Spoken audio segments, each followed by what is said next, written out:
Nga muajt tjerë e ka veçu Allahu Subhana Gjelle Gjelalu dhe atmosfera edhe kjo dynja tjetër merr një atmosferë edhe ajrin që e thith edhe ditët që kalojnë duken ndryshe prej ditëve tjera.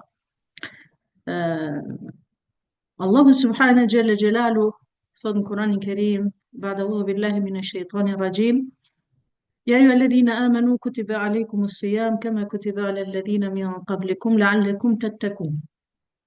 Allahu Subhane Gjelle Gjelalu thot, o ju që keni besu, i drejtohet besimtarve, ju është bë farz agjerimi, ashtu si ka qenë bë farz të popujt tjerë para jush.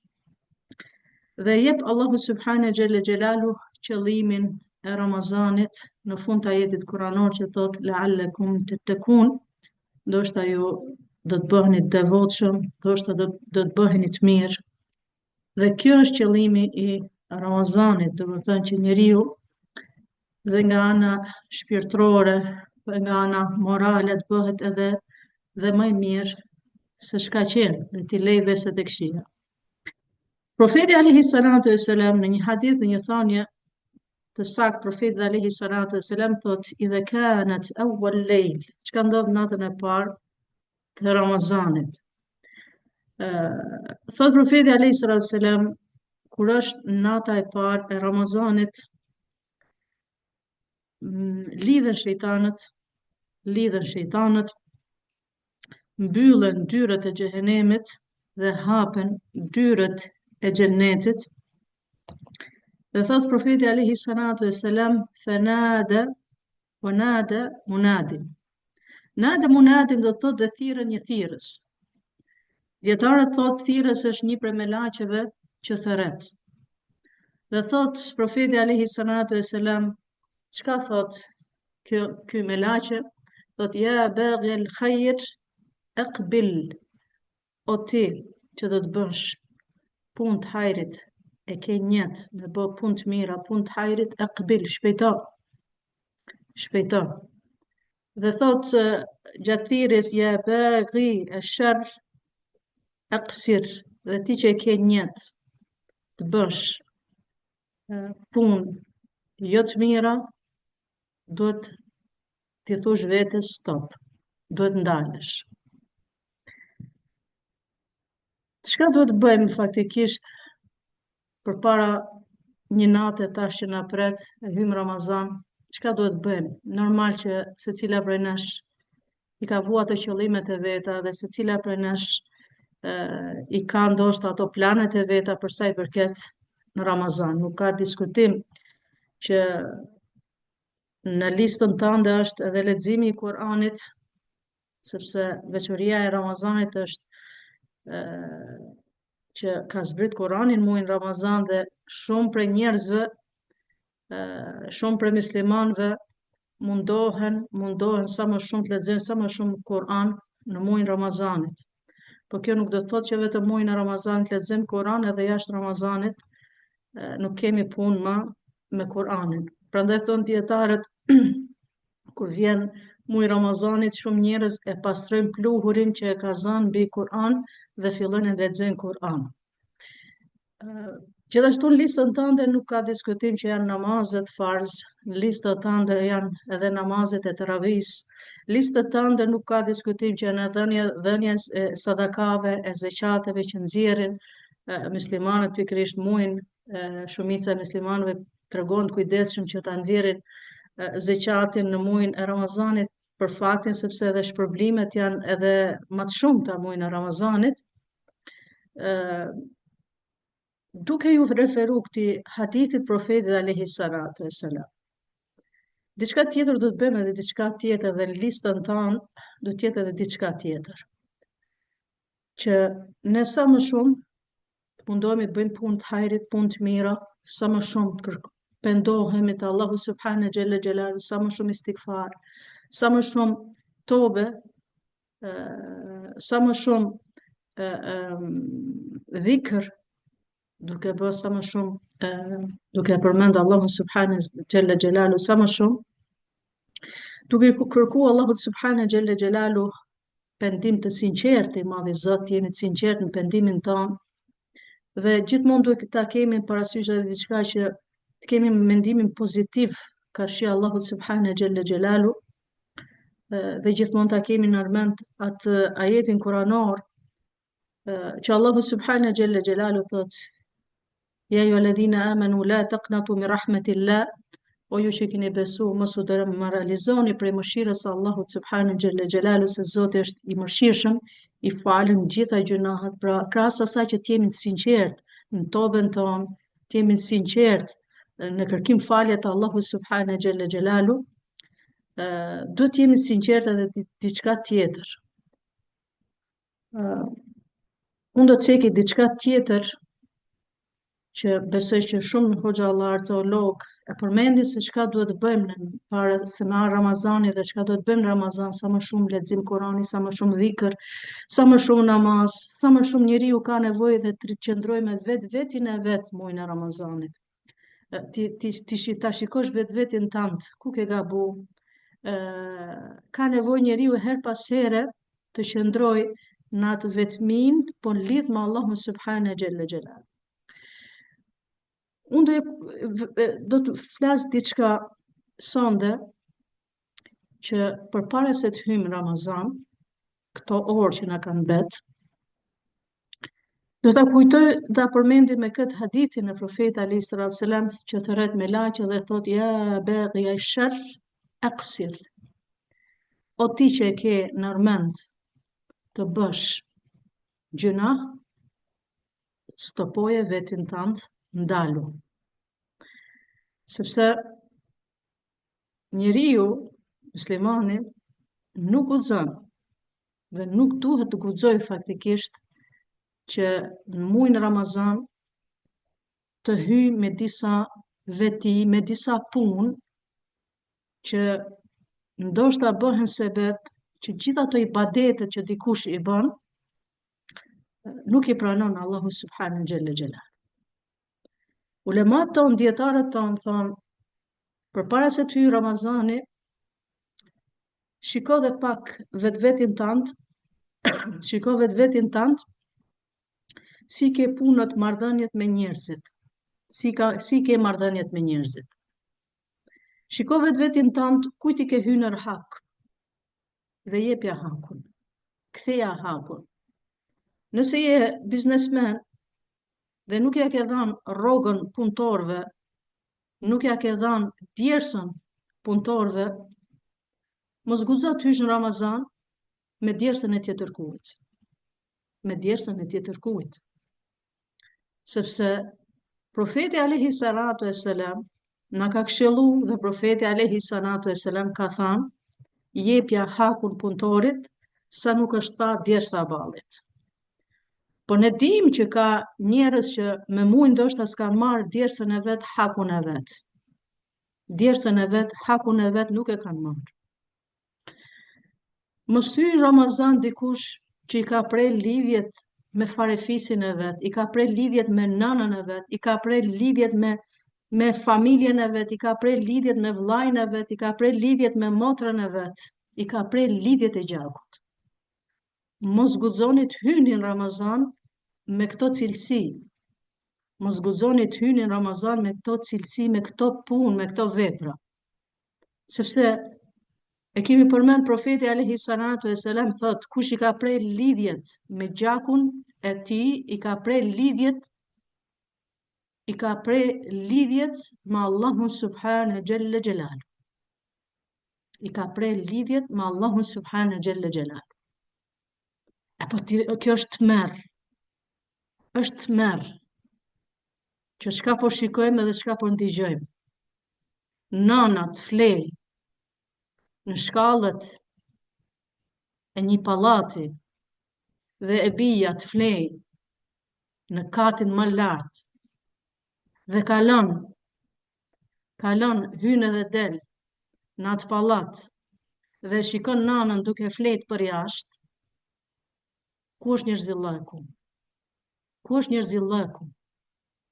Ku është ajo që na urdhnon i madhi Zot, që t'i respektojmë e t'i duam prindit tonë, që i madhi Zot hakun e prindit, hakun e nanës dhe hakun e babës e ka vu direkt mas hakut Zotit.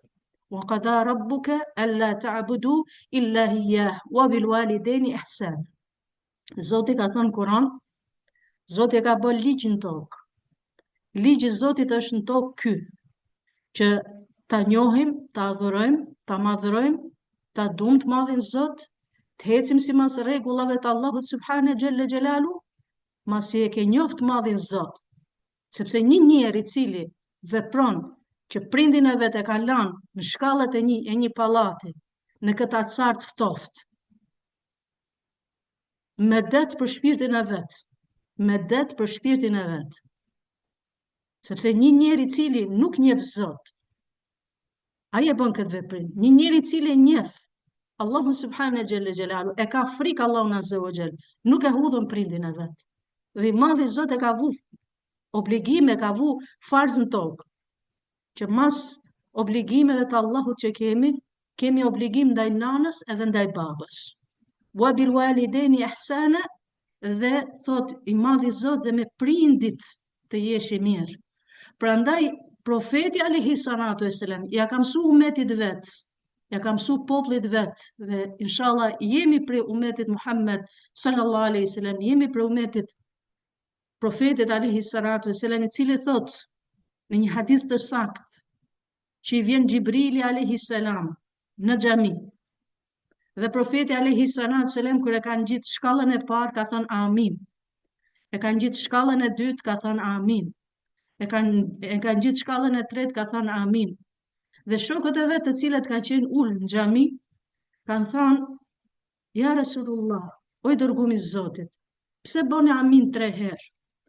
Thot profeti alayhi salatu selam, i ka thënë profeti alayhi salatu selam, merr Gjibrili alayhi salam, merr me laqa Gjibril alayhi salam dhe i bani 3 dua. Dhe unë thash amin. 3 dua që Gjibrili alayhi salam i ka bë, kush kanë qenë këto 3 dua? Ka thënë Gjibrili alayhi salam, i largum për rahmetit Allahut, i dëshpërum, i largum për mëshirës Allahut. Ai i cili hyn Ramazani dhe del Ramazani nuk ju kanë fal gjunahet.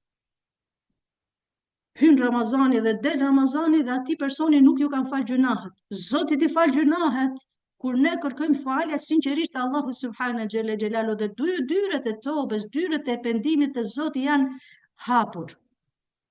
Dhe thot duaja tjetër, thot profeti alayhi salatu vesselam, i larguar prej rahmetit të Zotit është ai person i cili i ka prindët gjallë të dy, i ka prindët gjallë dhe nuk e fiton xhenetin e Zotit me ato prindër. Dhe duaja tretë, ka thënë i larguar për rahmetit Allahut është ai njeri i cili e ndigjon emrin tim dhe nuk shon salavate mbi mu, kur Allahu subhanahu xhalla xhelalu thot në Kur'anin Kerim, inna Allahu wal malaikatuhu yusalluna ala nabi ya ayyuhalladhina amanu sallu alayhi wa sallimu taslima, o ju që keni besuar çoni salavate Muhammedit sallallahu alaihi wasallam. E të arrijë njeriu në atë derexhe që prindin e vet ta hudhin rrugë, vallah billah, nëse s'bën tobe ai njeri, nëse s'kërkon falje ai njeri te Allahu subhanahu xhalla xhelalu, do ta përjetojë të njëjtën gjë. Nuk ka shanse, do ta përjetojë të njëjtën gjë. Nëse s'kërkon falje, s'bën tobe dhe shkoj t'ia puthi këmbët edhe durët asaj nana ati prindi. Gjithë ato që i kanë prej lidhet me gjakun e vet, mos guxojnë të hynë Ramazan të prerë lidhjet t'i kenë të prera. Po ta ngrej telefonin, t'ia çoj një mesazh dhe ta përshëndesi dhe të folin. Kjo është imani jon, kjo është besimi jon. Kjo është besimi jon, këtë kërkon Zoti prej nesh. Allah azza wa xal kërkon që ne ta madhnojmë Zotin. Po si e madhnojmë në Allahun subhanahu xhalla xhelalu, po si e lexojmë në Kur'anin? Si e lexojmë në Kur'anin, ne krenohemi, kemi bë kaq hatme. Hatme Kur'ani, kesh problem të Allahu subhane gjelle gjelalu. Dhe prej sunetit Muhammed sallallahu alaihi wasallam është që hatme Kuranit bëhet çdo muaj. Jo vetëm Ramazan, por çdo muaj. Mi pa i personi i cili ka prej lidhet me gjakun e vete, bën hatme Kuranit. A keni lexu ajetet kuranore që flasin për gjakun? A ke lexu ajetet kuranore që Allah azza wa jall urdhnon për mirësinë ndaj prindit? Urdhnon të jesh i mirë me njerëzit e afërm tuaj? Si ka bëu, a bën dobi ai lexim Kuranit duhet të ta di që nuk është çështja vetëm ta lexosh Kuranin, po duhet të logjikosh edhe ta praktikosh. Nuk duhet futet në Ramazan ai person i cili ka hëngër hakun i jetimit. I drejtohem gjithëve atyre të cilët kanë marrë hakun i jetimit dhe hajnë hakun i jetimit. Ai person i cili han hakun i jetimit dhe i ka hedhë mbesat e veta në rrugë, si i ka vdek baba, dhe xhaxhai i hedhë mbesat e veta në rrugë, me det edhe për ato njerëz të Allahu subhane gjelle gjelalu. Pse? Se ke hangër hakun i jetimit. Dhe haja hakut i jetimit, të hash hakun i jetimit, i madhi Zot e ka krahasu sikur ke fut në barkun tonë zjarr. Ke shti në barkun tonë zjarr. Prandaj gjithë ato të cilët kanë hakun e jetimit dhe hajnë për vete dhe japin fëmijëve të vet, dhe shfrytëzojnë për vete dhe shfrytëzojnë për fëmijët e vet, ta ketë parasysh që ka një Zot i cili shikon, ka një Zot i cili Gjelle Gjelalu do të kërkoj llogari për çdo vepër, për çdo punë. Si mund të hysh, mërzotni, si mund të hysh në Ramazan, ja ke marr pasuninë e jetimëve, e ke marr tokën e jetimit, e ke marr shtëpinë e jetimit, e ke marr legun e jetimit, si guxon të hysh në Ramazan kështu? Nuk guxon. Nuk guxon. Pastaj gjithë ato tregtarë të cilët bëjnë biznese, qoftë tregtar i madh, qoftë tregtar i vogël, qoftë ai madhi, qoftë ai vogli. Sepse nëpërmjet këtij hadithi, kur me laqe thërret, ja baghi sherr, o ti që do me bë sherr, ndalu. Gjithë ato tregtarët të cilët bëjnë dallavere në atë mallin e vet, që janë duke i helmu njerëzit me pesticidet e ndryshme, një shtet ta ndalën, dhe ti e merr atë mall dhe e shpërndan dhe e jep popullit tënd, e jep njerëzve, nuk ka rëndësi. Njerëzve në përgjithësi, ti e merr atë mall dhe e jep tjerëve dhe e din që në atë mall ka helm, je duke i helmu njerëzit, përgjithësinë e ketë Allahu subhane gjelle gjelalu. Gjithë ato që janë biznes, të merren me biznese dhe kanë tregti, mund të guxojnë në Ramazan të betohen rreshëm. Mund të guxojnë në Ramazan të betohen rreshëm. Pse? Sepse ke hyrë në Ramazan, kjo nuk do të thotë se vetëm në Ramazan më të rresh, nuk duhet të gënjesh, po edhe jashtë Ramazanit, por Ramazani është si shkollë, jo si shkolla, ma shkollë, cila na edukon, na ngren nga ana besimit, nga ana shpirtërore, na i largojnë ato të këqija që të bëhemi më të mirë. Ky është qëllimi, që të jemi ti kemi lidhjet e mira me Allahun subhane gjelle gjelalu, ti forcojmë lidhjet me Allahun, ta forcojmë lidhjen me Kur'anin, që sa më shumë ta përmendi Allahun subhane gjelle gjelalu, dhe sa më shumë bëj punë të mira, dhe sa më shumë të jemi mirë me njerëzit. Prandaj kur e kam pyet një dietar, i kanë thënë, çka është feja? Ma definon çka është feja. Ka thënë, feja është të besosh Zotin një. Feja është të besosh Zotin një.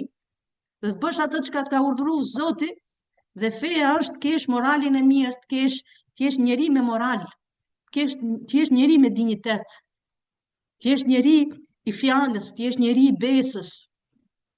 Prandaj profeti alayhi salatu vesselam e ka cilësu moralin e mirë, puna që do peshoj marrën ditën e kiametit, është morali e mirë. Është morali i mirë i njeriut. Është etika. Kjo do peshoj marrën të Allahu subhane gjelle gjelalu. Tani të hysh Ramazan, ti zotnije duke shit mallin tënd, dhe po gënjen mallin tënd.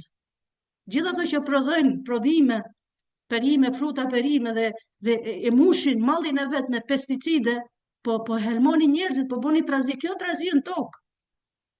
Pa janë vetëdijshëm të se po helmon njerëzit dhe ta helmosh njerin, mundet të ta çosh edhe në vdekje. Mund ta çosh edhe në vdekje dhe ke përgjegjësi ka Allahu subhanahu xhalla xhelalu. Jo më lartë se mbrome e ndigjova një emision, një kanal, ajo ishte eksperte për sa i përket ushqimeve këtyre, dhe e dha një rast. Djali i ri, për 1 muaj ka shtu 35 kg. Dhe me kanë çuar në Gjermani, nga se kanë çuar, dhe në përfundim kanë arrit që djali kur ka hëngër mish,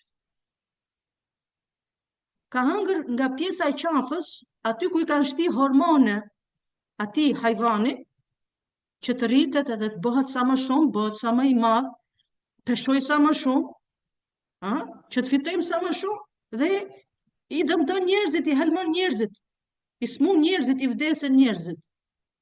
Jo, Ramazani është që ne të ndryshojmë. Prandaj Allahu subhanahu xhalla xhelalu thot la'allakum tattaqun, ndoshta ju do të bëni të devotshëm, ndoshta do të bëni të mirë. E kur ta kapim atë Kur'anit, lexojmë Kur'an, do ta shikojmë edhe nga ana tjetër, shqip, çka thot Allahu, çka kërkon Allahu prej meje, çka më urdhnon dhe çka më ndalon i madhi Zot xhalla xhelalu. E kur ti marr ato hadithet, ato thënjet e profetit alayhi salatu wasalam, ti lexoj, të shikoj çka urdhnon, pastaj profeti alayhi salatu wasalam, çka ndalon pastaj profeti alayhi salatu wasalam. Prandaj kemi kujdes që nuk guxon njëri të hyjë në Ramazan me këto sifete, me këto cilësi, dhe nuk guxon ti kesh edhe në Ramazan këto cilësi. Nuk guxon ti kesh edhe në Ramazan këto cilësi. Unë do ta përfundoj me një thënie tjetër profetit alayhi salatu wasalam, që një hadith që ndoshta disa herë kemi përsërit, është hadith madhështor. Thot profeti alayhi salatu wasalam, la tahqaruna min al-ma'ruf shay'an.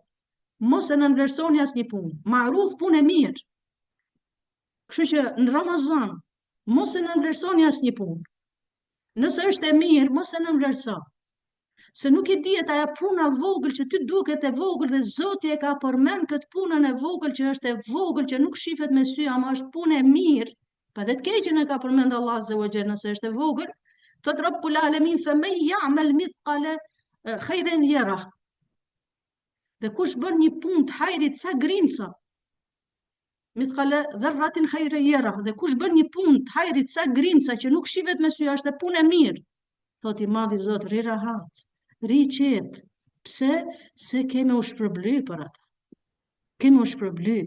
Më thonë, çdo punë të hajrit, çdo punë të mirë, mos e nënvlerëso. Prandaj profeti alayhi salatu wasalam na ka treguar kur thot kelimet tayyiba sadaka. Fjala e mirë është sadaka. Pse profeti fjala e mirë është sadaka? Pse profeti alayhi salatu wasalam thot? Profeti alayhi salatu wasalam na ka treguar dhe thot fjala e mirë është sadaka. Pse është sadaka? Pse ka vlerë pas ka fjala e mirë? Qoftë edhe një fjalë e vogël. Ama pse pas ka kaq vlerë? Ka vlerë sepse ti me fjalën e mirë i zbuton njerëzit. Me fjalën e mirë i afron njerëzit. Me fjalën e mirë i shëndoshën njerëzit. Me fjalën e mirë i shëndoshën njerëzit. Me fjalën e keqe i helmon njerëzit. Me fjalën e keqe i vret njerëzit. Sot po ndigjojmë në rrjetet sociale dhe po ndigjojmë lajme të tmerrshme, që jo më shumë se para do kohësh ndigjojmë që vajzë e re ka vrarë veten, që sot njihet si bullizmi. Po bullizmi fillon që në shtëpi, jo në shkollë. Bullizmi, për mendimin tim, Allahu e din më së miri, fillon prej në shtëpi. Pastaj fillon shkollë, pastaj fillon shoqëri. Sepse duke i thënë djalit, vajzës, ti nuk bën, ti nuk din, duke i thënë bashkëshortes, duke e nënçmuar bashkëshorten tënde, duke i thënë ti s'di me gatu, ti s'di me vesh, ti s'di me hec, ti s'di me pastru, ti s'di. Kjo është, domethënë i jep fjalë të këqija, e sunon me fjalë të këqija, me fjalë ofenduese. Kjo vajzë e cila ka vrarë veten, pse e ka vrarë veten? Vajzë shembullore. Ka vrarë veten shkak i fjalëve të këqija të shoqeve dhe të shokëve të klasës. E ka randuar, nuk ka mbajt. E këtu e shikojmë atë peshën e thënies profetit alayhi salatu wassalam. Pse profeti alayhi salatu wassalam ka thënë fjala e mirë është sadaka. Se me fjalë të mira e ngrohën e zbutën njerin. Me fjalë të mira e ngrohën dhe e zbutën njerin. Fjala e keqe e dëmton njeriu. Fjala e keqe të çoka deri në vetvrasje. Fjala e keqe të çon deri në vetvrasje. Prandaj profeti alayhi salatu wassalam ka thënë nëse je agjerueshëm, nëse njeriu është agjerueshëm, je në Ramazan dhe dikush të ofendon, dikush shan, dikush të rëndon. Tani se njerëzit nuk janë njësoj. Dikush shan, dikush ofendon, dikush në rrjetet sociale shan lloj fjalësh, dikush, muslimani duhet të jetë i përmbajtur.